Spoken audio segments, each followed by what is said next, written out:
while the Chicago Cubs packed up quickly for the All-Star break. Bob Marley's Three Little Birds played over the speakers in the home clubhouse at Wrigley Field. "Don't worry about a thing," Marley sang, "'cause every little thing gonna be alright." The Cubs are hoping Marley is right, but there was no sign of any turnaround on Sunday. Jon Lester surrendered 10 runs in the first inning of the shortest start of his 12-year career, and the Cubs stumbled to a 14-3 loss to the Pittsburgh Pirates.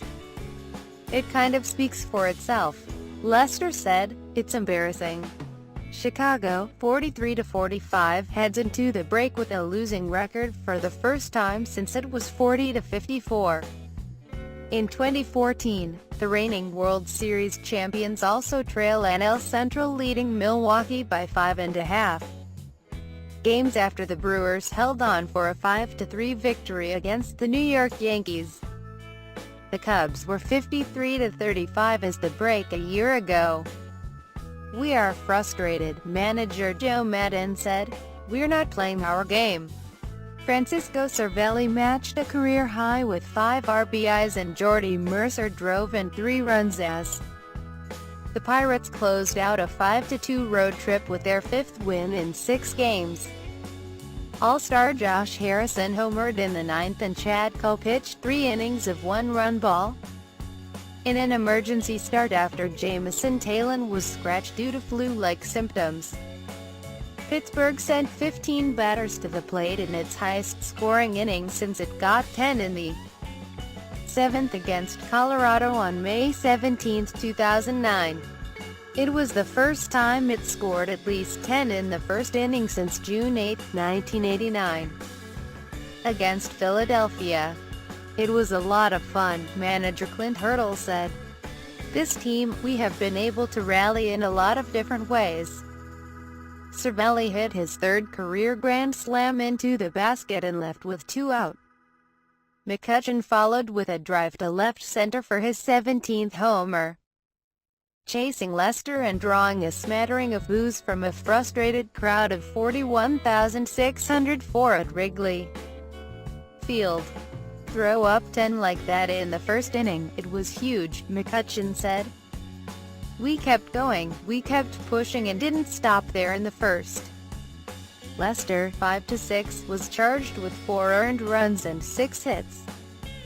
He also struggled in his previous outing, allowing 6 runs in 5 innings in a loss to Tampa Bay on Tuesday.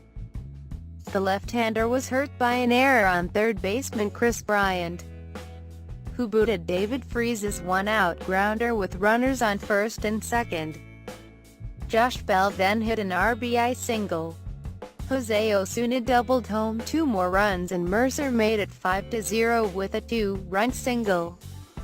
"If I make that play, the game is completely different," Bryant said. Cole allowed 2 hits and walked 3 on just 2 days rest after he pitched a career-high 7 innings in a 6-3 win at Philadelphia on Thursday night. A.J. Schugel, 1-0, the second of 3 Pittsburgh relievers, pitched 3 innings for the win. The Pirates, 42-47, improved to 5-1 at Wrigley this year and stayed 7 back of Milwaukee. They were 46-43 at the All-Star break last season. Taillon had intense flu-like symptoms when he got to the ballpark and was visited by paramedics, according to Pirates trainer Todd Tomchik. He felt better after a while, but the symptoms returned while he was warming up. "I think we can all attest to the warrior mentality that Jameson has. The competitor that he is," Tomchik said. The 25-year-old Taillon is 3-1 with a 1.98 ERA in 5 starts since returning from surgery for testicular cancer.